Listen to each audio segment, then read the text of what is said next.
सभी लोगों को आज लोहड़ी की बहुत बहुत बहुत सारी शुभकामनाएं और भगवान करे हर साल तुम्हारे जीवन में हर महीने ऐसे ही कोई ना कोई खूबसूरत त्यौहार आता रहे। और बेटा बहाना होता है त्यौहार खुश होने का, कभी सिखों के नाम से खुश हो लें, कभी हिंदुओं के नाम से, कभी ईसाइयों के, कभी जैनियों के, जो भी त्यौहार आते हैं इससे कोई फ़र्क नहीं पड़ता कि हमारा एरिया है या नहीं है। मेन है भारत का है तो हम सबका है। और जो बच्चे जयपुर गए थे आए हैं, उनमें से कुछ लोग पहुँचे हैं। क्योंकि तेरी आवाज़ को क्या हो गया बेटा? गला खराब हो गया। तुम तो गई थी घूमने, नहीं गई थी? अच्छा, कुछ लोग पहुँचे क्योंकि बहुत लेट हो गए थे रात में, तो ये था कि शायद पता नहीं पहुँचेंगे कि नहीं पहुँचेंगे। कोई बात नहीं बेटा। जयपुर का जो ट्रिप रहा बहुत अच्छा रहा। कल वो आएंगे तभी बातचीत करेंगे। किले के बारे में हम जो मध्यकाल में पढ़ते थे उसकी समझ बहुत अच्छी बन जाती है कहीं अगर इस तरह की चीज़ें घूम ली जाएं। हमने हरियाणा में एक इम्पॉर्टेंट टॉपिक पढ़ना शुरू किया था, मेले, मंदिर मेले कुछ मिक्स करके ना।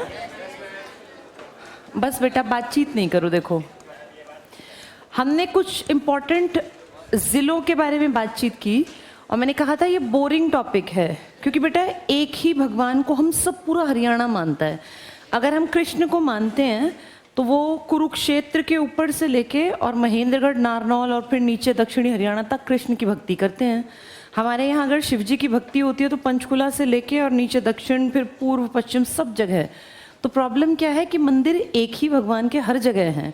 वो कहते हैं जन्माष्टमी का मेला तो लगभग हर गांव के आसपास कहीं ना कहीं भरता है, लेकिन जो एग्ज़ाम में आएगा ना वो आएगा जो इम्पॉर्टेंट होगा प्लस फेमस होगा। इम्पॉर्टेंट वो होते हैं जिनका ऐतिहासिक कोई कहानी रही हो। जैसे तुम्हारे गांव के मंदिर की हो सकता है कोई ऐतिहासिक कहानी ना हो, तो हो सकता है वो कृष्ण का मंदिर, लेकिन वो एग्ज़ाम में नहीं आएगा। एग्ज़ाम में हमेशा क्वेश्चन वो बनते हैं जो इम्पॉर्टेंट हो, और इम्पॉर्टेंट वो होते हैं जो कहीं ना कहीं पीछे कुछ अपनी कहानियाँ, कोई पौराणिक कथाएं लिए बैठे हुए हैं। जैसे भीमेश्वरी देवी का टेम्पल है तो हमें पता है ना उसके पीछे का इतिहास है। भीमा देवी कॉम्प्लेक्स है तो एक इतिहास है। ऐसे ही उत्तर भारत का नंदनवन, इन सब के पीछे के लॉजिक हैं, कारण हैं, ऐतिहासिक घटनाएं हैं। तो मंदिर याद करने का तरीका क्या है? बार बार पढ़ना।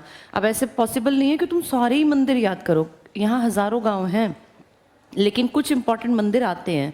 जैसे भीमेश्वरी का मंदिर बहुत बार आया, भीमा देवी कॉम्प्लेक्स आया, बेरी का वो जो झज्जर का मेला भरता है बहुत बार आया। ऐसे ही वो नूनकरण ने जो चामुंडा देवी का बनवाया था नारनौल में बहुत बार आया।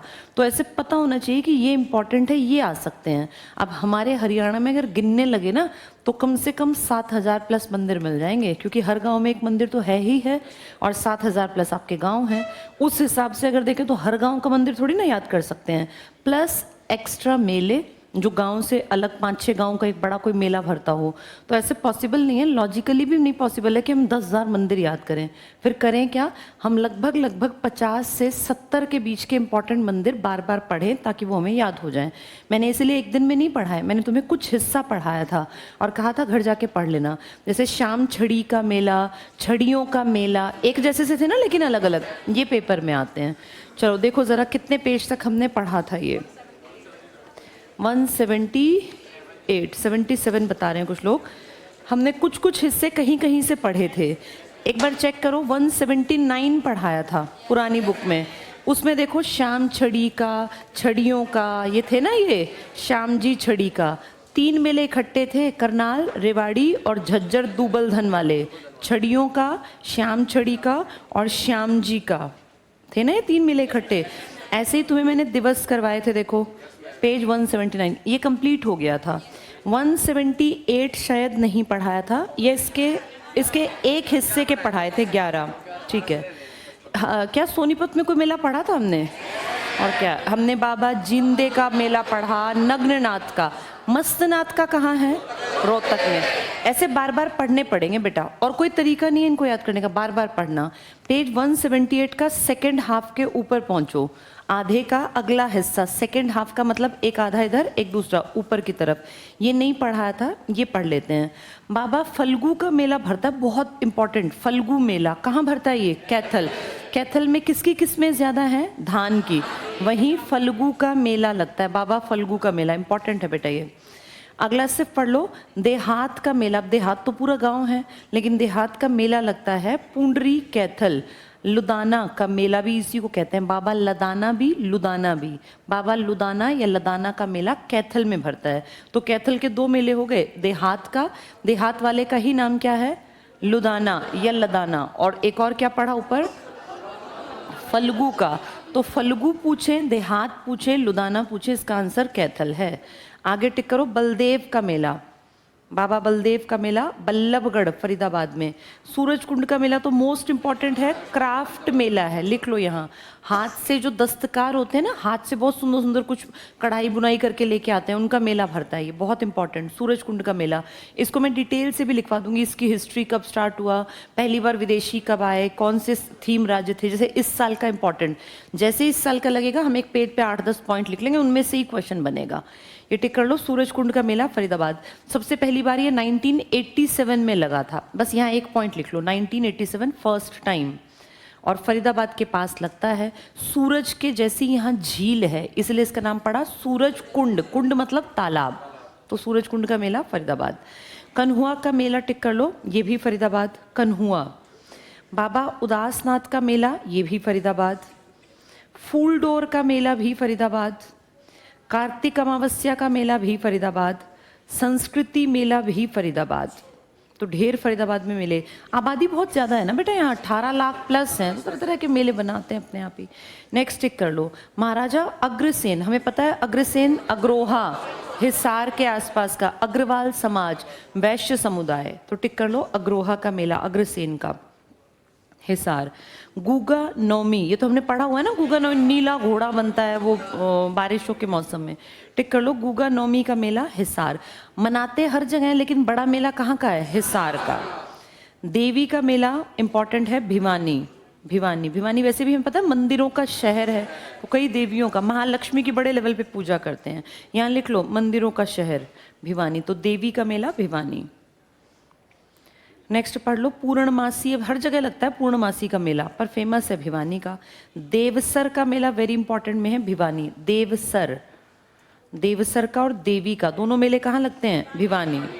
मुंगीपा बाबा का मेला भरता है भिवानी में, टिक कर लो, मुंगीपा बाबा। देवसर पूछें, देवी पूछें, मुंगीपा बाबा पूछें, तो ये किसके हैं? भिवानी के। बाबा खेड़े वाले का मेला भरता है नौरंगाबाद भिवानी, रक्षाबंधन पर भरता है ये मेला, लिख लो यहाँ, रक्षाबंधन। खेड़े वाले का मेला नौरंगाबाद भिवानी।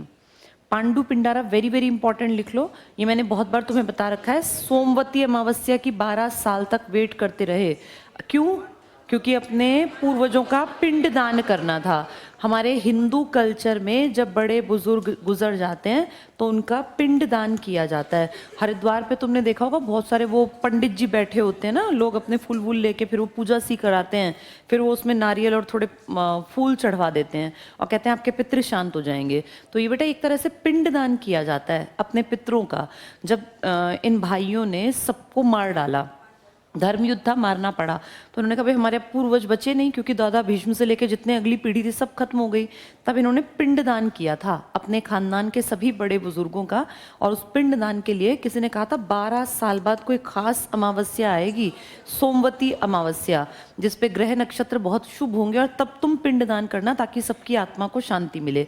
तो इन्होंने बेटा जींद के इस पांडु पिंडारा में वेट किया था इन 5 भाइयों ने 12 साल तक, तब जाके ये पिंडदान फेमस हुआ। तो इसलिए इसको बहुत लोग ना हरियाणा का हरिद्वार भी कह देते हैं, इसीलिए। पढ़ो, ये टिक कर लो।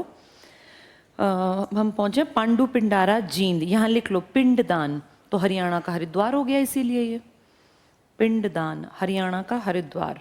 पांडु पिंडारा, पांडु पांडवों के कारण पड़ा था इसका नाम, और पिंडदान किया तो पिंडारा। तो पांडु पिंडारा कहाँ है? हमारे जींद में। सोमवती अमावस्या 12 साल तक तपस्या करते रहे, तब वो कोई ऐसी घड़ी आई, तब जाके पिंडदान किया। नेक्स्ट चेक करो, बहुत बहुत इंपॉर्टेंट, हटकेश्वर मंदिर, इंपॉर्टेंट लिख लो, हटकेश्वर मंदिर। बाबा राम राय का मंदिर, ये कहाँ भरता है मेला? ये भी जींद में, बाबा राम राय। मेला सच्चा सौदा, ये भी इम्पोर्टेंट है, जींद के सफीदों में, सफीदों के जींद में मेला सच्चा सौदा। हाँ बेटा, वो सिरसा वाला एक अलग है, वो अलग आएगा, वो आगे बताऊंगी। अगला टिक कर लो, हंस हैडर का मेला, ये भी जींद में, हंस हैडर। डहर भी लिखा है हाँ कई किताबों में, हंस डहर का मेला जींद में। बिलसर का मेला इंपॉर्टेंट है, जींद में। रामदेव का मेला सिरसा। अब रामदेव बाबा जी वाले नहीं, नाम है बस रामदेव। रामदेव कहाँ के थे वैसे, कहाँ के हैं? अपने महेंद्रगढ़ के, लेकिन ये रामदेव अलग है। ये कोई मेला भरता है सिरसा में। राधा स्वामी के तुम जगह जगह देखते हो, राधा स्वामी सत्संग व्यास, लेकिन जो फेमस है वो हमारे सिरसा में, राधा स्वामी का मेला सिरसा। गणगौर, जानते हो गणगौर उत्सव है ना, शिव और पार्वती को लेकर ये मनाया जाता है गणगौर उत्सव।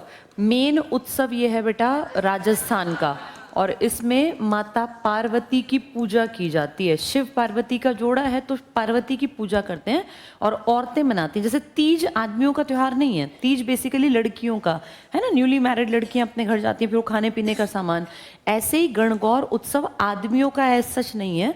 अब आजकल तो खैर सब लोग मना लेते हैं, लेकिन गणगौर बेसिकली महिलाओं का। और किसकी पूजा की जाती है?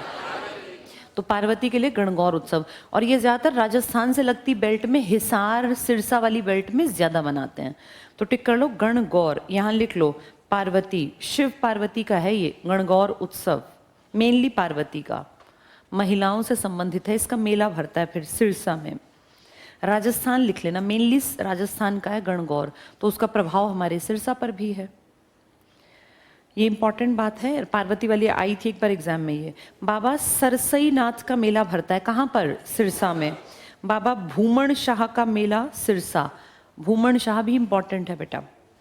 महावीर का मेला भरता है कुरुक्षेत्र में। सूर्य ग्रहण का मेला कहाँ लगता है? कुरुक्षेत्र। कहते नहीं सूर्य ग्रहण पर हमारे कई कुरुक्षेत्र में सरोवर हैं, इनमें स्नान कर लो तो सारे पाप मिट जाते हैं।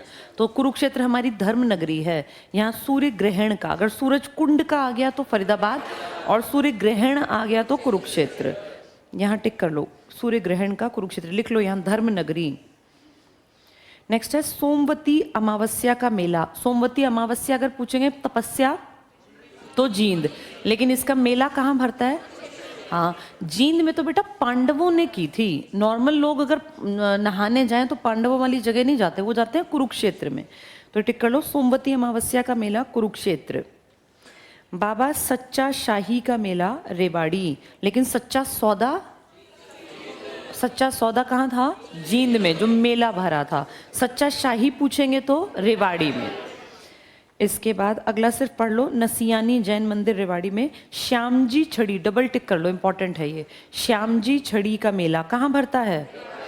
ऐसे तीन थे ये, श्यामजी छड़ी, छड़ियों का, श्यामजी का। अगले पेज पे तीनों दिए हुए थे एक साथ, ये इंपॉर्टेंट है। नेक्स्ट सिर्फ पढ़ लो, दशहरे का मेला हर जगह भरता है पर फतेहाबाद का फेमस है। रावण का मेला टिक कर लो, रावण का मेला, रावण का भी मेला है। फिरोजपुर झिरखा नूह में, नूह मेवात का इलाका है ना, मुस्लिम बाहुल्य आबादी। रावण का मेला। बाबा बूढ़ा का मेला लगता है असौदा झज्जर में, झज्जर में बाबा बूढ़ा का मेला। इसके बाद गंती दास का मेला भरता है छुड़ानी गांव झज्जर में, छुड़ानी झज्जर में गंती दास। नेक्स्ट पढ़ लो, बैसाखी पर्व का मेला 13-14 अप्रैल को। आमों का मेला दोनों पंचकुला पिंजौर, यहाँ इंपॉर्टेंट लिख लो, पंचकुला पिंजौर में आमों का मेला। मैंने वैसे भी तुम्हें बता रखा है, जून जुलाई में भरता है पंचकुला पिंजौर। कौन से उसमें भरता है ये, कहाँ लगाते हैं? ये लगाते हैं पिंजौर गार्डन में, जो अलग अलग तलों में नहीं विभाजित है, वहीं पर। पाथरी माता का मेला फेमस है, कहाँ लगता है ये? पानीपत, प से पाथरी, प से पानीपत। बाबा भैरू का मेला लगता है महेंद्रगढ़। भैरू किसका रूप है? शिव जी का, शिव का ही रूप है भैरू, लिख लो यहाँ शिव का, महेंद्रगढ़ में। बाबा सांवला का मेला भी महेंद्रगढ़ में। बाबा केसरिया का मेला भी महेंद्रगढ़। बाबा भलाई नाथ का मेला भी महेंद्रगढ़, और मौजी नाथ का भी। तो भलाई, मौजी, केसरिया, सांवला, भैरू, ये सब कहाँ हैं? और पाथरी प से है तो पानीपत में। नेक्स्ट पेज तो मैंने देखो पहले ही पढ़ा रखा है, 5-6 बार पढ़ने पड़ेंगे तब याद होंगे ये। चलो अब तुम इसमें निकालो पेज नंबर 177 पे देखना, नीचे वाले मैंने ये सीली साते और ये सब पढ़ाए थे ना तुम्हें, हाँ वो बासौड़ा वगैरह, ये कितने पढ़ लिए थे? पूरे पढ़ लिए थे, गोगा नवमी वगैरह, ठीक है। मुख्य त्योहार नीचे वाला रह गया बस, तो इसको भी पूरा पढ़ लेते हैं। देखो फेमस फेस्टिवल्स हरियाणा के, लोकल की बात करते हैं। ये पहला टिक करो चैत्र में, हमारा इंडियन कैलेंडर स्टार्ट होता है ना चैत्र में, 22 मार्च को हर साल पहला दिन होता है हमारा, ये टिक कर लो चैत्र में। मार्च अप्रैल का महीना है अंग्रेजी में। सीली सातम, माता मसानी के लिए बासौड़ा, अब ये आएगा मार्च में, जिसके बाद ये मानते हैं कि बासी रखा बाहर रखा खाना नहीं खाना, और उसके पीछे साइंटिफिक रीज़न है, टेम्परेचर बढ़ने लगता है, माइक्रोब्स की ग्रोथ ज़्यादा हो जाती है, चीज़ें ख़राब हो जाती हैं। तो उस टाइम पे फ्रिज तो थे नहीं, बाहर रखी चीज़ किस त्योहार के बाद खानी बंद कर देते थे? बासौड़ा के बाद। इसलिए देखो हमारी मम्मी दादी अभी भी बासी वो चावल और दलिया बना के, देखा ना जगह जगह चौराहों पर रखते हैं। ये एक तरह का उस ज़माने का साइंटिफिक रीज़न था। तो ये टिक कर लो, चैत्र में आती है सीली सातम, लिखा है म बोल देते हैं इसको, सीली सातम। माता मसानी के लिए बासौड़ा, और मेनली ये गुड़गांव में है माता मसानी, जो बड़ी फेमस है, वैसे भिवानी वाली भी है, शीतला माता भी। बैसाख के महीने में फसलों की कटाई होती है, इसलिए बैसाखी मनाते हैं हम हरियाणा पंजाब वाले। ज्येष्ठ के महीने में निर्जला एकादशी, याद है ना, जून के महीने में बिना पानी के रहती हैं औरतें, निर्जला एकादशी। श्रावण में जो बारिश का महीना है, तीज और सिंधारा, तो ये तीज और सिंधारा ये मेनली महिलाओं का है, ठीक है। इसके बाद अगले पेज पर आ जाओ, भाद्रपद, अगस्त सितंबर में जन्माष्टमी टिक कर लो, भगवान कृष्ण की भादों में आती है जन्माष्टमी। गुगा नवमी, बारिश और इसके बीच से का मौसम होता है सितंबर अगस्त के आसपास का। गुगा नवमी, कौन से रंग का वो घोड़ा था? वो नीला। ऐसा मानते हैं गोगा जी महाराज गायों की रक्षा करते थे, सांपों से उन्होंने गायों को बचा लिया था। गोगा जी महाराज की, वैसे ये राजस्थानी है मेन त्योहार, लेकिन हम भी मनाते हैं हरियाणा वाले। इसके बाद आश्विन महीने में हमारे यहाँ श्राद्ध और नवरात्रे आते हैं। जैसे ही श्राद्ध के 15 दिन खत्म होते हैं, अगले ही दिन से नवरात्रे स्टार्ट होते हैं। फिर जैसे ही नवरात्रे खत्म होते हैं दशहरा, फिर 20 दिन बाद दिवाली, तो वो सारे हमारे त्योहारों का टाइम है। कार्तिक मास की पूर्णिमा में टिक कर लो, दीपावली होती है, अमावस्या पे दीपावली। गोवर्धन पूजा, विश्वकर्मा दिवस। विश्वकर्मा पता है ना, जो लोग ये हथौड़ी छेनी का काम करते हैं, उस दिन ये काम नहीं करते, पूजा करते हैं ये विश्वकर्मा की। क्या कहते हैं कि सृष्टि का निर्माण किसने किया था? विश्वकर्मा, तो इसलिए इनका डे मनाते हैं। इसके बाद मार्गशीर्ष में कुछ खास नहीं है, अगर दिवाली चली गई है तो। पौष टिक कर लो, दिसंबर जनवरी में सकरात, जैसे कल है हमारी, कल हमारी सकरात है, मकर संक्रांति और लोहड़ी आज है। आज पंजाब का विशेष त्योहार है और कल हरियाणा, मेनली हरियाणा पंजाब के त्योहार हैं ये। पौष का महीना, इसी के ऊपर एक कहानी है, पूस की रात, प्रेमचंद की, सुनिए वो एक बहुत ठंड की रात में एक आदमी जो है वहीं खेत में बाहर सोता है, तो यही तो महीने थे वो, दिसंबर जनवरी। माघ टिक कर लो, तिलकुटी, तिलकुटी जिसमें तिल को कूट के खाने का ना, इस टाइम पे तिल कूटने का वो होता है। और फाल्गुन टिक कर लो, फागुन में होली, फरवरी मार्च में। त्योहार नीचे वाले पढ़ लिए थे, इनमें कुछ था ही नहीं, बस मेन पढ़ लो। पहला टिक करो मकर संक्रांति 14 जनवरी जो कल है। भाद्रपद में आ जाओ, नाग पंचमी, ये तुम्हें हिंदी में याद नहीं होंगे बेटा, बस इनके नाम पढ़ लो। नाग पंचमी मनाते हैं, गणेश चतुर्थी, और एक जन्माष्टमी टिक कर लो, महाशिवरात्रि, होली, दशहरा, गुरु नानक जयंती, दीपावली, रामनवमी, गणगौर, गणगौर मैंने पीछे बताया, पार्वती है ना, पार्वती का लिख लो, पार्वती। राजस्थान का मेन है, शिव पार्वती की पूजा की जाती है इस दिन, और औरतें मनाती हैं गणगौर उत्सव राजस्थान में मेनली। श्रावण में रक्षाबंधन और तीज हो गई। मुहर्रम जो है वो मुस्लिम्स का है। अक्षय तृतीया ये भी मनाते हैं बहुत लोग, पर अपने यहाँ कम है, राजस्थान में ज़्यादा। अब सारे मेले हमें पता चल गए, त्योहार हमने पढ़ लिए।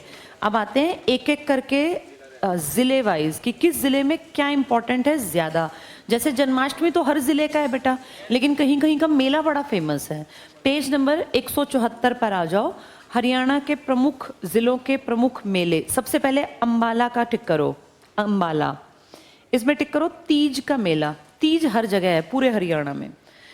इसमें तीसरी लाइन में, पहली लाइन में टिक करो श्रावण मास, सावन के महीने में। नेक्स्ट लाइन में टिक करना पंजोखड़ा, ये गांव का नाम है बेटा, पंजोखड़ा। पंजोखड़ा। तीसरी लाइन में टिक करना, भाइयों द्वारा बहनों को कोथली नामक उपहार दिया जाता है। तो भाई अपनी बहन की कोथली लेकर जाते हैं, उसमें माएँ जो है अपने घर से मिठाई और ये सब भेजती हैं। तो ये तीज का मेला, ये बारिश के मौसम में आता है तीज का मेला, इसीलिए इस टाइम पे घेवर गुजिया ये सब चलता था। नेक्स्ट टिक करो, वामन द्वादशी का मेला। शारदा देवी का मेला टिक करो, चैत्र महीने में अंबाला। शारदा देवी चैत्र महीना अंबाला। चैत्री तो हमारी स्टार्टिंग है मार्च में इंडियन कैलेंडर। गोगा नवमी, गोगा था ना, गोगा पीर पीछे पड़ रहे थे बार बार, उनके पास एक छड़ी होती थी बेटा गोगा, बहुत लोग उस छड़ी की भी पूजा करते हैं, इसलिए ये टिक कर लो। गोगा नवमी का मेला भाद्रपद में। फरीदाबाद पे आ जाओ, फरीदाबाद में बहुत मेले थे, पीछे हम पढ़ के आए हैं। टिक करो बलदेव छठ का मेला, बलदेव छठ। सेकंड लाइन में टिक करना, बलरामगढ़ में मनाते हैं। बल्लभगढ़ का नाम क्या है? बलराम। एक्चुअल में बलराम के नाम पर, बलराम कौन? भगवान कृष्ण के बड़े भाई थे ना बलराम, दाऊ कहते थे, उन्हीं के नाम पर। कालका का मेला टिक कर लो। अब देखो कालका, हम सोचते हैं कालका तो पंचकुला, लेकिन कालका का मेला पूछ लेंगे तो फरीदाबाद। ऐसे फंस जाते हैं हमेशा, यहाँ इंपॉर्टेंट लिख लो, अंडरलाइन करो, फरीदाबाद कालका का मेला।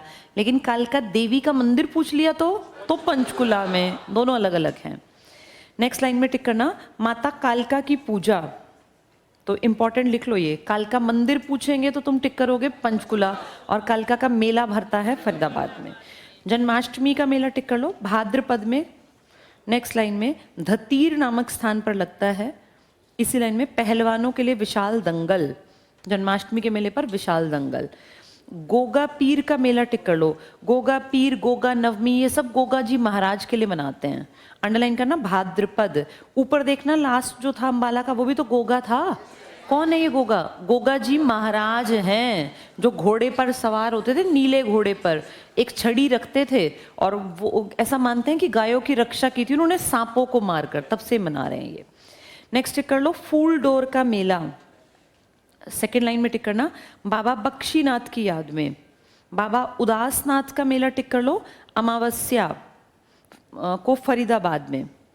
सूरज कुंड का क्राफ्ट मेला, मैंने भी पीछे सन बताया था, क्या था? 1987, लिख लो 1987 से स्टार्ट लिखा हुआ है इसमें, तो बहुत अच्छी बात है। अंडरलाइन करना, कला और शिल्प का एक बड़ा सांस्कृतिक मेला। इसमें हरियाणा सरकार प्लस भारत सरकार भी हेल्प करती है हमारी, क्योंकि इंटरनेशनल लेवल से भी लोग आते हैं, विदेशी आते हैं इस मेले में। कार्तिक सांस्कृतिक मेला, कार्तिक है तो कार्तिक महीने में पड़ता होगा, टिक कर लो बलरामगढ़। सेकेंड हाफ में कनुआ का मेला, कनुआ ये भी फरीदाबाद। कान्हा गौशाला का मेला, सेकेंड लाइन, दादा कान्हा रावत की याद में। कान्हा रावत, दादा कान्हा। शिव चौदस का मेला जगह जगह भरता है, यहाँ भी भरता है। भिवानी पे आ जाओ, भिवानी में मोस्ट इंपॉर्टेंट में टिक करो चौथे नंबर पर, बाबा खेड़े वाले का मेला, रक्षाबंधन। नेक्स्ट लाइन, नौरंगाबाद, पीछे भी था ये खेड़े वाले का मेला। मुंगीप को मुंगीपा भी लिख देते हैं, मुंगीपा का मेला या मुंगीप का मेला, ये भी भिवानी, इंपॉर्टेंट है ये। सेकेंड लाइन पीछे, बाबा मुंगीपा की पूजा होती है। सती का मेला टिक करना भाद्रपद महीना। नेक्स्ट लाइन, दादी जगदे सती की याद में, दादी जगदे सती की याद में सती का मेला कहाँ भरता है ये? भिवानी में। भिवानी में मंदिर ज्यादा थे ना, पीछे हम पढ़ के आए थे। नेक्स्ट पे आ जाओ गुरुग्राम, गुरुग्राम, गुरुग्राम में पहला टिक करो शीतला माता का मेला। सबको पता है शीतला माता का बड़ा मंदिर कहाँ है? गुड़गांव में।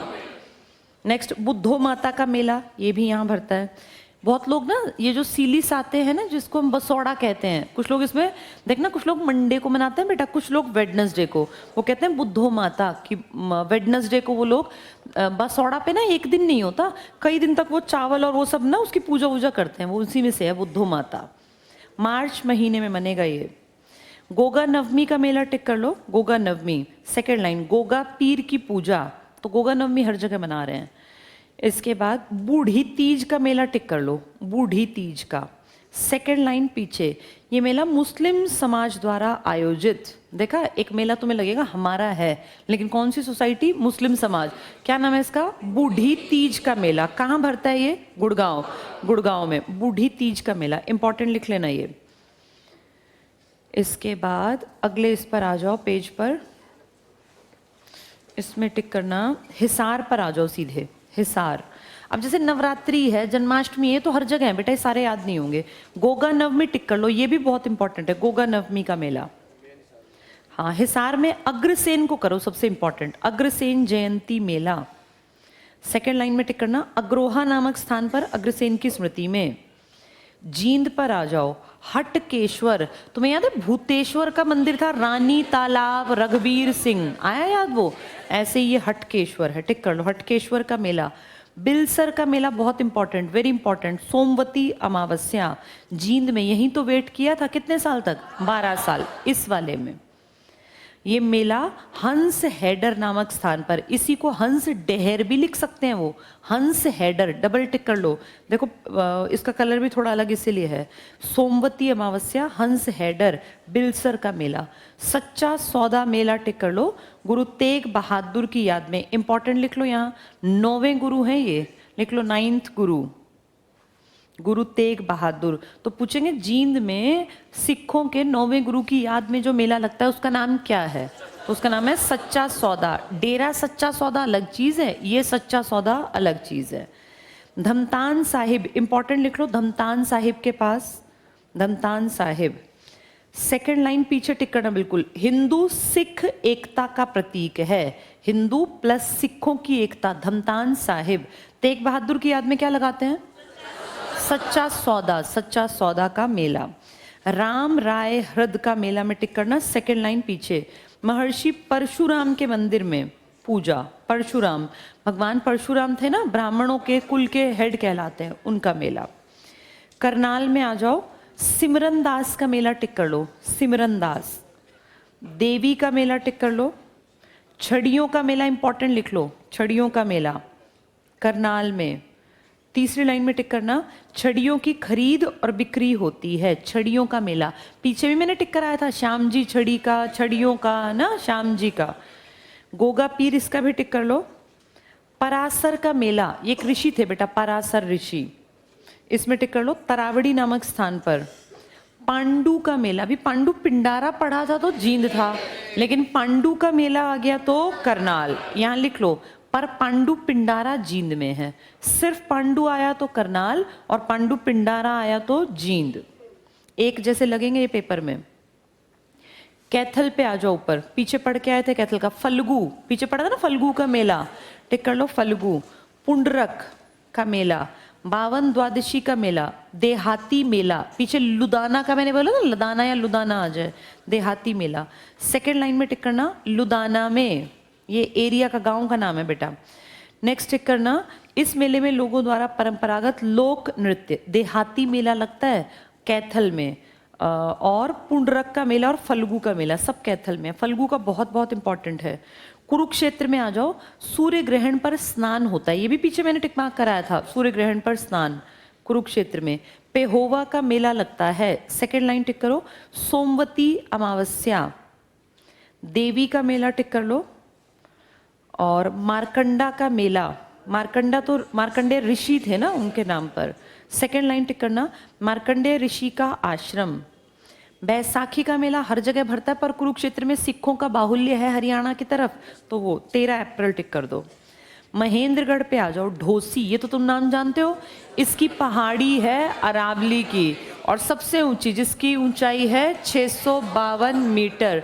7000 साल तपस्या की थी महर्षि च्यवन ने इसी जगह बैठकर। ये टिक कर लो, ढोसी का मेला, यहाँ लिख लो MG 652 metre, Mahendragarh 652 metre. Aravalli दुनिया के सबसे ऊंची पहाड़ियां हैं, पहाड़ियां ना, अच्छा ऊंची बोल दिया मैंने, पुरानी पुरानी पहाड़ियां। टिक करना ढोसी के मेले में। सेकेंड लाइन, पहली लाइन पढ़ लो बस। नारनौल के निकट ढोसी पहाड़ी पर, यहाँ लिख लो कुल ताजपुर गांव, पहाड़ी के पास जो गांव है उसका नाम कुल ताजपुर। ताजपुर तो हमारे जगह जगह मिलते हैं ना, सोनीपत के पास भी तो ताजपुर है, हर जिले में मिलेंगे। उस गांव का नाम है कुल ताजपुर, लिख लो यहाँ कुल ताजपुर गांव। फिर पढ़ो, ये स्थल महर्षि च्यवन, अंडरलाइन कर लो, इसके पास लिख लो 7000 साल तपस्या। महर्षि च्यवन 7000 साल तपस्या, और इन्होंने कौन सा प्राश बनाया था? वो च्यवन प्राश, ऐसा बोलते हैं, इन्होंने बनाया था च्यवन प्राश। नेक्स्ट टिक करना, बाबा भिलाई नाथ का मेला, भिलाईनाथ का नांगलगढ़ में, सेकेंड लाइन, नांगलगढ़ महेंद्रगढ़। बाबा केसरिया स्मृति मेला, ये भी महेंद्रगढ़। नीचे से दूसरा टिक कर लो, भूरा भवानी का मेला लगता है, ये भी महेंद्रगढ़। पानीपत पर आ जाओ, चैत्र माता का मेला, सेकेंड लाइन पीछे टिक करना। छोटे बच्चों को खसरा चेचक जैसी बीमारियां नहीं होती। चैत्र माता, पानीपत में चैत्र माता। सेम गुड़गांव में यही शीतला माता है, वहां भी तो यूं ही लेके जाते हैं बच्चे बीमार ना हो। यहाँ चैत्र माता। कलंदर की मजार का मेला, अब मजार है तो किसकी होगी? मुसलमानों की। हमें पता है मुस्लिम ज्यादा बाहुल्य था, एक तो मेवात में और एक पानीपत में। याद है 9 दिसंबर 1947 को गांधी जी यहाँ आए थे, तो ये टिक कर लो। कलंदर की मजार का मेला, रमजान का महीना टिक करना। और बिल्कुल पीछे नमाज भी अदा की जाती है, सामूहिक नमाज। तो हरियाणा के पानीपत में कलंदर का मेला भरता है। नेक्स्ट आ जाओ, पाथरी माता का मेला, पीछे भी मैंने बताया था, ये इंपॉर्टेंट है। पाथरी माता का, पाथरी नामक स्थान पर टिक कर लेना, प्रत्येक बुधवार को, ठीक है। इसके बाद पंचकुला में आ जाओ, काली माई का मेला, सेकेंड लाइन टिक करना, पंचकुला जिले के कालका नामक स्थान पर। चौथी लाइन भी टिक कर लो, नवरात्रों में उत्सव, काली माई का मेला। रेवाड़ी पर आ जाओ, बाबा सूरजगिरी का, पीर बाबा का, अंडरलाइन करते चलो, गोगा नवमी का। रोहतक पर आ जाओ, बाबा मस्तनाथ का मेला। हमें पता है ना, नाथ संप्रदाय है, कुंडल पहनते थे और बिना सिले हुए ऑरेंज कलर के कपड़े, हाथ में कमंडल। कौन से बाबा थे वो? नाथ संप्रदाय। तो ये मस्तनाथ का मेला, सेकेंड लाइन टिक करना। बोहर नामक स्थान पर लगता है ये, बाबा जमुना अस्थल बोहर। जमुना दास का मेला टिक कर लो, भलौट नामक स्थान पर, भालौट गांव है ना ये, उसी के पास। शिवरात्रि का मेला टिक कर लो, किलोई नामक, किलोई भी तो गांव है, किलोई नामक स्थान पर शिवरात्रि का। इसके बाद आ जाओ सिरसा में, तीजों का मेला भरता है सिरसा में बड़ा। गणगौर का मेला, बार बार पढ़ रहे हैं ना, गणगौर शिव पार्वती का है, महिलाएं मनाती हैं, राजस्थान का मुख्य त्योहार है गणगौर। बाबा सरसाई नाथ का मेला भरता है यहाँ। बाबा भूमण शाह, ये भी पीछे आया था भूमण शाह वाला भी। रामदेव जी का मेला भी सिरसा का फेमस है। राधा स्वामी का मेला। गुरु नानक देव पर्व, गुरु तेग बहादुर का पीछे पढ़ के आए थे, ये गुरु नानक हैं। तेग बहादुर जी कौन से थे? 9वें। और ये नानक देव जी कौन से हैं? पहले। और अंतिम वाले हैं गुरु गोविंद सिंह जी, अलग अलग हैं। सोनीपत में आ जाओ, डेरा नग्न बालकनाथ का मेला, नग्न बालकनाथ का, बाल लिखा ना, बालक कर लो, बालकनाथ का मेला। रबड़ा तहसील टिक कर लेना, रबड़ा तहसील सोनीपत में। नवरात्रि देवी का मेला लगता है, सेकेंड लाइन, रबड़ा तहसील गोहाना में। सतकुंभा का मेला भरता है यहाँ, पहली लाइन में टिक कर लो, सोनीपत, गुर्जर ग्राम, खेड़ी गुज्जर। बाबा रामक शाह का मेला खुबड़ू तहसील में। रक्षाबंधन का मेला, रक्षाबंधन जगह जगह है, पर मेन याद रखना सतकुंभा का और बालकनाथ का। यमुनानगर में आ जाओ, गोपाल मोचन मेला। तुम्हें पता है गोपाल मोचन को ही कई नामों से बुलाते हैं, और यहाँ हिंदुओं का शिव मंदिर भी और सिखों के गुरुद्वारा भी। एक ऐसी जगह है जहाँ दोनों धर्मों की एकता दिखती है। पीछे भी एक ऐसा पढ़ के आए थे तुम, ये टिक कर लो, गोपाल मोचन मेला, कार्तिक महीने में। जगाधरी तहसील, बिलासपुर के निकट, गोपाल मोचन कुंड भी कहते हैं। इसके बाद मेवात में आ जाओ, शिवजी का मेला, रावण का मेला, इंपॉर्टेंट है, पीछे भी बताया था मेवात में रावण का मेला। रामनवमी का मेला, सेकेंड लाइन टिक करना, भगवान राम के जन्म के शुभ अवसर पर मेवात में। पलवल में टिक कर लो, सती का मेला। दाऊजी का मेला, क्या दाऊजी का मंदिर भी है यहाँ? 4 मंदिर है ना बलराम जी के, जिनमें से 3 तो यूपी में है, एक हमारे वनचारी में, पलवल में। ये टिक कर लो, दाऊजी का मेला। इसी लाइन में पीछे टिक करना, पलवल जिले के बनचारी, यही वनचारी है, वनचारी ही बनचारी है, गांव का नाम है बेटा ये, वनचारी या बनचारी गांव। इकलौता एक है दाऊजी का जहां मेला भरता है, इकलौता मंदिर दाऊजी का, इंपॉर्टेंट है ये। रक्षाबंधन का मेला जगह जगह भरता है, सेकेंड लाइन टिक कर लो, पंचवटी में। पंचवटी कहाँ है? पलवल। कहते हैं 5 वट के वृक्ष थे जहां 5 भाई और उनकी वाइफ द्रौपदी रहे थे। जब 1 साल तक इनको गायब रहना था ना, अदृश्य, तब ये यहाँ रुके थे। शायद मैंने बताया द्रौपदी घाट भी है यहाँ पर, पंचकुला में ही, ये पंचकुला नहीं सॉरी, ये पलवल में, पलवल में। नेक्स्ट टिक करना, झज्जर में होली का मेला भरता है कोई बड़ा, लेकिन होली जगह जगह भरता है। भीमेश्वरी देवी, वेरी वेरी इंपॉर्टेंट, टिक कर लो भीमेश्वरी देवी का, इसमें टिक करो। बेरी नामक स्थान पर मार्च अप्रैल सितंबर अक्टूबर में, यानी जब मौसम बदलता है ना, सर्दी आने लगती है और गर्मी आने लगती है, तब भीमेश्वरी देवी टेम्पल में मेला भरता है। इसकी कहानी तुम्हें पता है, ऐतिहासिक कहानी है, वो कहाँ से, गांधार से लेकर आ रहे थे भीम। नेक्स्ट में टिक करना, बाबा गरीबदास का मेला छुड़ानी, बहुत इंपॉर्टेंट, वेरी इंपॉर्टेंट, लिख लो, छुड़ानी का गरीबदास का मेला। श्याम जी का मेला दूबलधन माजरा, दूबलधन झज्जर में।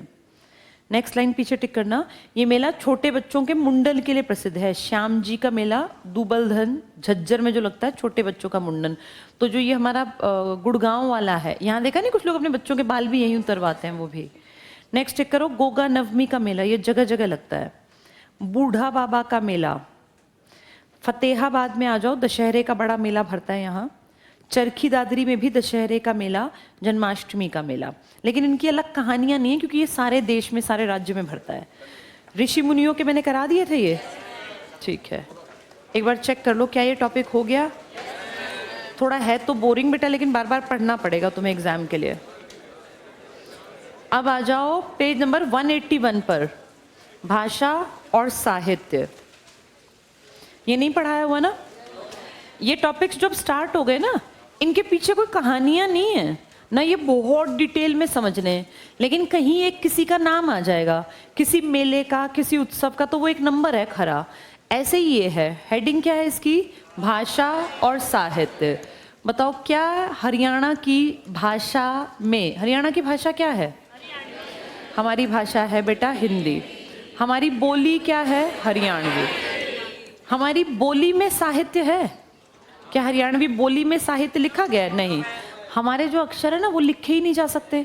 जो हम अक्षर बोलते हैं अपने मुंह से, वो हम लिख नहीं सकते बहुत सारे अक्षर, क्योंकि हमारे बोलने का स्टाइल जो है ना, उसके लिए मानक लिपि ने कोई चिन्ह ही नहीं बनाया। जैसे जब बारिश के साथ ओले गिरते हैं, तो हरियाणा का आदमी उसको जो लिखते हैं वो नहीं बोलता, लिखते हैं ओला वृष्टि, लेकिन यहाँ का आदमी इसे क्या कहेगा, जो बोल रहे हो उसके लिए कोई अक्षर नहीं है, उसके लिए कोई लिपि चिन्ह नहीं है। तो इसलिए ये कहा कि हरियाणवी में किताब लिखोगे कैसे, फिर कैसे पढ़ी जाएगी, जब तुमने उसका कोई अक्षर ही नहीं बनाया, कोई लिपि का चिन्ह नहीं बनाया, तो लिखोगे कैसे। इसीलिए हमारी भाषा में बहुत ज़्यादा किसकी रचना नहीं हुई। लेकिन अगर हम देखें तो हमने, हिंदी हमारी भाषा है, और जिसको हम खड़ी बोली कहते हैं ना, पूरा भारत कहता है हिंदी बेसिकली खड़ी बोली, तो वो हमारी है खड़ी बोली। जिस भाषा में लठमार भाषा है ना हमारी हिंदी, जो हम एकदम से, हरियाणा का आदमी हिंदी बोलता है तो भी लगता है गुस्सा कर रहा है, हरियाणा के आदमी की हिंदी भी थोड़ी खड़ी टाइप की है। इसीलिए हिंदी को किससे कहते हैं, किससे विकसित हुई है, खड़ी बोली से। कुरुक्षेत्र के बेल्ट की भाषा खड़ी बोली ही तो है। तो हम ये ना माने कि हमारा साहित्य नहीं है। हाँ, हमारी बोली में हमारा साहित्य नहीं है, ये हम जानते हैं, क्योंकि हमारी बोली में जो अक्षर हम बोलते हैं उसके लिए कोई लिपि चिन्ह नहीं माने गए। तो जिस चीज़ का लिपि चिन्ह नहीं है उसको लिखेंगे कैसे। तो इसीलिए हम ये मान लेते हैं कि जब भाषा की बात करें तो अपनी भाषा में किसका नाम ले लेना, हिंदी का। और पूरे, अब अपनी बात कर रहे हैं ना, बाहर तो हम कुछ पढ़ नहीं रहे ना, कोई हम यूपी को बता रहे हैं ना राजस्थान को, हम ये मानते हैं हमने हिंदी दी है, चाहे ना दियो, ये बोलने में क्या जाता है। और लिखना भी ऐसा ही है, वहाँ लिखा जाएगा हिंदी किसे, तो हरियाणा ने, क्योंकि वो पूछ इसलिए रहे हैं बेटा, हिंदी हमारे यहाँ से गई है। चलो पढ़ो, भाषा और साहित्य, हरियाणवी भाषा और साहित्य। पहला पॉइंट देखो। अच्छा, क्या तुम्हें ये पता है कि पहले हमारी भाषा तमिल बना दी थी? क्यों बनाई थी तमिल? क्योंकि जब हम अलग हो रहे थे तो हमने कहा था हरियाणा इसीलिए अलग कर दो क्योंकि हरियाणा की भाषा अलग है। तो पंजाब ने कहा कि ठीक है तुम्हारी भाषा अलग है, तुम क्या, चलो फर्स्ट भाषा रख ली तुमने हिंदी, सेकंड भाषा, हर स्टेट को 2 भाषा रखनी पड़ती हैं, तो हम ये जानते हैं कि हमारी सेकंड भाषा क्या होनी चाहिए थी, पंजाबी। लेकिन अगर ये बात हम 1966 में कहते तो पंजाब कहता कि तुम्हें अलग होने की ज़रूरत क्या है जब तुम्हारी भाषा ही पंजाबी है, और देश भी हमें यही कहता। तो हमने 1966 में ये नहीं कहा कि पंजाबी हमारी भाषा, हमने बिल्कुल अजीब सी भाषा उठा के साउथ इंडिया की, और हमने कह दिया हमारी सेकंड भाषा तमिल होगी। ना किसी को बोलनी आती, ना सुननी, ना पढ़नी, ना समझनी, लेकिन कुछ अलग करना था हरियाणा का आदमी, तो हमने कह दिया हमारी तमिल भाषा है। कितने साल तक यहाँ तमिल बोलने वालों की प्रतिशतता 0.0000, कोई नहीं बोलता यहाँ, ना हमें समझ में आती, ना हमारा कोई लेना ना देना। फिर भूपेंद्र सिंह हुड्डा जब अपने सीएम टाइम पे आए, इन्होंने कहा यार कितने साल हो गए, अब कब तक हम तमिल को रखेंगे और क्यों रखेंगे जब हम यूज ही नहीं करते।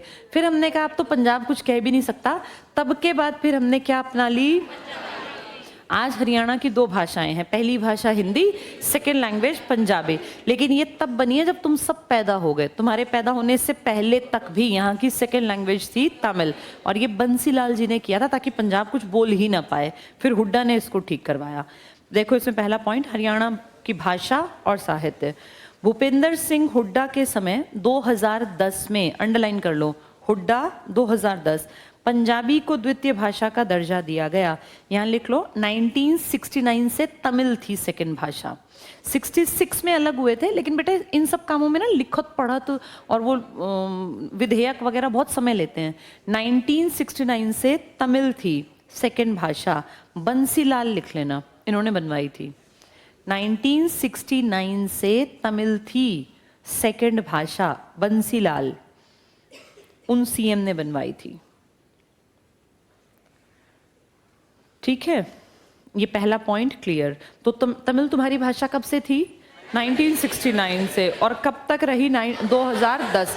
फिर 10 में हुड्डा जी ने क्या करा दी? हाँ, बंसीलाल ने क्यों करा, इसके पीछे का लॉजिक हमें पता चल गया, क्योंकि वरना फिर वो पंजाब हमारे ऊपर ब्लेम लगाता। नेक्स्ट पढ़ो, हरियाणा की राजकीय भाषा हिंदी है। तुम्हारी बोली हरियाणवी होगी लेकिन भाषा क्या है? हिंदी। अंडरलाइन कर लो। पंजाबी को द्वितीय भाषा का दर्जा दिया गया। कब से दिया तुमने दर्जा? 2010 से। लिख लो अपने आप, 2010 से। इसके बाद अगला पॉइंट पढ़ो, हरियाणवी भाषा को समृद्ध करने के लिए नाथ और जैन कवि, अंडरलाइन करो, नाथ और जैन। बताओ एक आधे नाथ का नाम बताना। गोरखनाथ है ना, हाँ, अस्थल बोहर वाले, जो कौन सा पढ़ा हमने, बाबा मस्तनाथ यूनिवर्सिटी नहीं है अपनी वहां पर। और जैनियों का भी बोलबाला लोहाचार्य थे, एक बहुत बड़े आदमी, उनका नाम ये टिक कर लो, नाथ और जैन कवि। बस इतना अंडरलाइन करना, नाथ और जैन कवि। नेक्स्ट लाइन में टिक करना, चौरंगी नाथ, ये नाम पहले सुना हुआ है तुमने? ये मैंने तुम्हें सब मंदिर और सब पढ़ाया उनमें था। चौरंगी नाथ, पूर्ण भगत, अंडरलाइन रखो, जो अस्थल बोहर के निवासी थे, उनको पहला हिंदी साहित्यकार माना गया। तो हिंदी का पहला साहित्यकार कौन था? चौरंगी नाथ। ये इंपॉर्टेंट बात है बेटा, हिंदी का पहला साहित्यकार चौरंगी नाथ था, जिसको पूर्ण भगत भी कहते हैं। हमारे हरियाणा के कहाँ रहा करते थे वो? रोहतक में, अस्थल बोहर रोहतक। अंडरलाइन करो, ये गोरखनाथ के समकालीन थे। जैन काव्य में पुष्पदंत, जैनियों में नंबर 1 कवि कौन था? पुष्पदंत, और श्रीधर प्रसिद्ध रहे। तो 2 कवि तुम्हारे यहाँ कौन कौन है? पुष्पदंत और श्रीधर। ये किस में लिखते थे? अपनी भाषा में। कौन से धर्म के थे ये? जैन। और नाथ संप्रदाय का कौन था तुम्हारे यहाँ? चौरंगी नाथ। चौरंगी नाथ का ही एक नाम क्या है? पूर्ण भगत। और कहाँ रहे ये ज्यादा टाइम? अस्थल बोहर। इसका मतलब अगर कहें हिंदी में साहित्यकार पहला बड़ा, तो देश कुछ कहता हो, गूगल कुछ कहता हो, हरियाणा में हमें कहना है हमारा पहला हिंदी साहित्यकार था चौरंगी नाथ, जो कहाँ रहते थे? अस्थल बोहर में। नाथ संप्रदाय बहुत बड़ा है, इसमें वो कमंडल धारण किए हुए, कुंडल पहने हुए जो बाबा जी होते हैं ना, वो उस टाइप के वो आते हैं इसमें बेटा। ये इंपॉर्टेंट पॉइंट था सारा। नेक्स्ट चेक करना, ये पुष्पदंत और श्रीधर भी बहुत इंपॉर्टेंट है, वेरी वेरी इंपॉर्टेंट, लिख लो। जैनियों के 2 कवि बताओ तुम्हारे, श्रीधर और पुष्पदंत, ये जैनियों के हैं। चौरंगी नाथ, गोरखनाथ, गोरखनाथ तो नाथ संप्रदाय, हमारा अस्थल बोहर रोहतक। नेक्स्ट चेक करना, हरियाणा एक हिंदी भाषी राज्य है, हिंदी राज्य की राजभाषा भी है। स्थानीय आधार पर इस भाषा को हरियाणवी कहते हैं। तो स्थानीय हम इसी का थोड़ा रूप बदल के क्या बना दिया हमने? हरियाणवी। आगे पढ़ लो बस। इसका लोक भाषाई स्वरूप, अंडरलाइन करो, खड़ी बोली का पर्याय। तो हमारी जो हम हिंदी बोलते हैं ना, यही हिंदी खड़ी बोली है। ऐसा देश बिल्कुल नहीं कहता बेटा, यूपी कहता है मैंने दी है हिंदी, लेकिन वो यूपी जीके वाले पढ़ेंगे, हरियाणा वाले क्या पढ़ेंगे? हिंदी हरियाणा ने दी है, हमने खड़ी बोली बनाई है, हम ये मानते हैं। नेक्स्ट टिक कर लो, हरियाणवी भाषा की उत्पत्ति खड़ी बोली या कौरवी। तो हरियाणवी भाषा की उत्पत्ति खड़ी बोली या कौरवी, जो कौरवों का इलाका था वही तो कुरुक्षेत्र है, उन्हीं की खड़ी बोली है। खड़ी बोली को अंडरलाइन करो। हिंदुस्तानी भी कहते हैं, नागरी भी कहते हैं, क्योंकि देवनागरी लिपि है ना हमारी, इसी से नागरी। सर हिंदी पंजाब का इलाका, और कौरवी कौरवों का इलाका आदि नामों से भी जाना जाता है। इस भाषा पर पंजाबी प्रभाव भी दृष्टिगत है। तो तुम्हारी अपनी भाषा का नाम बताओ, कौन सी बोली है हमारी? खड़ी बोली। ये खड़ी बोली बोली थी, इसी से क्या बनी है? हिंदी। तो हम हिंदी भाषी राज्य हैं। खड़ी बोली एक जमाने में हमारा एरिया की बोली थी। नेक्स्ट पढ़ना, हरियाणा साहित्य में रचित गद्य पद्य में अंडरलाइन करो तत्सम और तद्भव दोनों रूप। तुम्हें पता है ना तत्सम क्या होता है? बताओ। तत्सम का मतलब जो समान रूप से हिंदी संस्कृत में इक्वल एक जैसे हों, उन्हें क्या कहते हैं? तत्सम। और तद्भव जिनका उद्भव संस्कृत से हुआ। तो हमने हरियाणवी में तत्सम शब्द भी रखे और तद्भव भी रखे हरियाणवी में। ये टिक कर लो, तत्सम तद्भव। नेक्स्ट पर आ जाओ। प्राचीन काल में अंडरलाइन करो कौरवी के क्षेत्र को कुरु जनपद के नाम से जाना जाता था। तो कौरवी कुरु जनपद, एक जमाने में बेटा पहले जनपद ही तो थे, जनता के पैर जहां पड़े वो जनपद बने। फिर याद है तुम्हें महाजनपद बने थे, जिनमें हमारा कुरु भी था 16 में से। नेक्स्ट लाइन पीछे टिक करना। हिंदी भाषा के कवि राहुल सांकृत्यायन, बहुत बड़े कवि हुए बेटा ये, ने खड़ी बोली को कौरवी नाम दिया। वेरी इंपॉर्टेंट लिख लो। तो बताओ खड़ी बोली को कौरवी नाम किसने दिया? राहुल। इसका नाम बेटा इंडिया मानता है, ऊपर जो हमने कहा ना वो तो हम मानते हैं, लेकिन राहुल सांकृत्यायन को गूगल करोगे तो बहुत सारी इसकी जीवनी कथाएं, इसकी बहुत, ये ना बड़ा घुमक्कड़ टाइप का आदमी था, बहुत घूमता था। इसने दुनिया भर को तो ना भाई मैक्सिमम टाइम घूमूं, और ऐसा नहीं कि बढ़िया जगह रुकता था, पैदल पैदल चलता जाता, कहीं गाँव में किसी के घर में रह लिया, फिर वहाँ से कहाँ कहाँ की इन्होंने यात्राएं की। तो राहुल सांकृत्यायन नेशनल लेवल की एक पर्सनालिटी है जिसने हमारे बारे में क्या कहा कि खड़ी बोली का ही रूप है जो हिंदी ने इस्तेमाल किया। तो ये बहुत बड़ी बात थी बेटा, खड़ी बोली को कौरवी नाम दिया। एक पॉइंट छोड़ के अगले पॉइंट की सेकंड लाइन टिक करना पीछे। बिजनौरी को कौरवी का शुद्ध रूप माना जाता है। बिजनौर का इलाका कहाँ का है? यूपी का। बिजनौर तो यूपी है ना, वहां भी अंडरलाइन कर लो बिजनौरी को कौरवी का शुद्ध रूप। तो यूपी की कौन सी बोली को कौरवी का शुद्ध रूप मानते हैं? किसने कहा कि कौरवी हिंदी बोली का ही एक रूप है? राहुल सांकृत्यायन ने। अपने दो ये जैन कवियों के नाम बताओ बड़े, पुष्पदंत और श्रीधर। श्रीधर और पुष्पदंत। तो ये नेशनल लेवल पे हमारी मान्यता है कि हमारी इंपॉर्टेंस है। नेक्स्ट देखना, अंडरलाइन करना, हरियाणवी भाषा मुख्यतः कौरवी भाषा का ही रूप है। और खड़ी बोली को कौरवी किसने कह दिया? राहुल ने। राहुल, तो ये हमारे लिए प्राउड की बात है। अंडरलाइन कर लो, जो खुद खड़ी बोली का प्रारूप है। तो हमें कह लो हरियाणवी को, कौरवी कह लो, खड़ी बोली कह दो, हम सब एक हैं। हम अपनी हरियाणवी को किसके बराबरी पर रख रहे हैं? खड़ी बोली। और खड़ी बोली इज इक्वल टू कौरवी किसने कहा? राहुल सांकृत्यायन। तो हेंस प्रूफ की हरियाणवी बढ़िया भाषा है। हमने मैथ से इसको प्रूफ कर दिया, भाई राहुल सांकृत्यायन कह रहे हैं। नेक्स्ट देखो, हरियाणा का पहला राज कवि, वेरी वेरी इंपॉर्टेंट लिख लो यहाँ, उदय भानु हंस। अभी एक्सपायर हुए बेटा 2019 में, तुम सबके टाइम में भी थे और प्रिंसिपल थे हिसार में कॉलेज के। तो ये लिख लो उदय भानु हंस, यहाँ लिख लो हिसार। 2019 तक थे ये, 66 से बने हुए थे और 19 तक। रुबाई सम्राट, डबल अंडरलाइन कर लो। तो पूछेंगे रुबाई सम्राट कौन था हरियाणा का? उदय भानु हंस। कौन उदय भानु हंस है? तुम्हारे राज कवि। किस एरिया के हैं? हिसार के। हरियाणा जब अलग हुआ ना, तो बेटा आज़ादी से पहले ना बड़ी राजा महाराजाओं का टाइम था, तो सब अपने अपने इलाके में राज कवि रखते थे। जैसे चंद्रबरदाई था, पृथ्वीराज रासो लिखी ना उसने, पृथ्वीराज के ही तो अंडर था वो। ऐसे ही बाण भट्ट किसके बारे में लिखा? हर्षवर्धन। तो सब ना अपनी अपनी यश गाथाएं लिखवाते थे। तो हरियाणा में एक राज कवि बनाया कि भाई हरियाणा की यश गाथाएं आप लिखो। क्या नाम है इनका? उदय भानुहंस। अभी एक्सपायर हुए हैं, 1967 से बनके 2019 में हिसार के थे ये। तो इन्होंने क्या कह रहे हैं? रुबाई सम्राट, वेरी वेरी इंपॉर्टेंट लिख लेना, रुबाई सम्राट। क्या तुम्हारे हरियाणा में कोई स्वर सम्राट भी है? हाँ, वो भी हिसार के ही थे। क्या नाम था उनका? नाम था पंडित जसराज। वो भी तो पीछे ही एक्सपायर हुए थे, 1930 में जन्मे, 2020 तक रहे, 90 साल। यही लिख लो, लिखो रुबाई सम्राट के पास लिख लो स्वर सम्राट, दो एक जैसे हो गए ये। स्वर सम्राट पंडित जसराज, स्वर सम्राट पंडित जसराज। तो दो आदमी हो गए, एक उदय भानु हंस और एक कौन हो गए? पंडित जसराज। दोनों एक्सपायर अभी हुए हमारे सामने, एक 2019 में गए, एक 2020 में। रुबाई सम्राट कौन था? उदय भानुहंस। ये हरियाणा का पहला राजकवि है। और वो कौन था? पंडित जसराज। वो स्वर सम्राट हैं, 2020 में अभी एक्सपायर हुए हैं। नेक्स्ट पढ़ो, हरियाणा का पहला साहित्य अकादमी पुरस्कार, वेरी वेरी इंपॉर्टेंट लिख लो यहाँ। हरियाणा का पहला साहित्य अकादमी पुरस्कार अशोक भाटिया को उनकी रचना समुद्र का सागर के लिए दिया गया। वेरी वेरी इंपॉर्टेंट लिख लेना। साहित्य अकादमी पुरस्कार बेटा बहुत पढ़े लिखे और काबिल लोग जो किताबें लिखते हैं ना उनको मिलता है। तो हरियाणा से भी एक बहुत काबिल आदमी, क्या नाम इसको पहला? अशोक भाटिया। अशोक भाटिया। नेक्स्ट टिक करो, जैन काव्य धारा, ऊपर दो जैनियों के नाम आए थे, पुष्पदंत और श्रीधर के, अंडरलाइन करना। जैन काव्य धारा में हरियाणवी का प्रयोग करने वाले पहले साहित्यकार श्रीधर, क्या ये नाम ऊपर आया था? हाँ, वेरी वेरी इंपॉर्टेंट लिखो। दो आदमी हैं, श्रीधर और पुष्पदंत। अगर पूछें कि पहला जिसने हरियाणवी का यूज किया जैनियों की किताबों में, कौन था? वो श्रीधर। इसने श्री गणेश किया, इसने शुरुआत की हमारी भाषा की लिखने में। नेक्स्ट टिक करना, आल्हा वीर काव्य की रचना जागनिक भट्ट ने की थी। आल्हा बेटा कोई सेनापति था बुंदेलखंड का।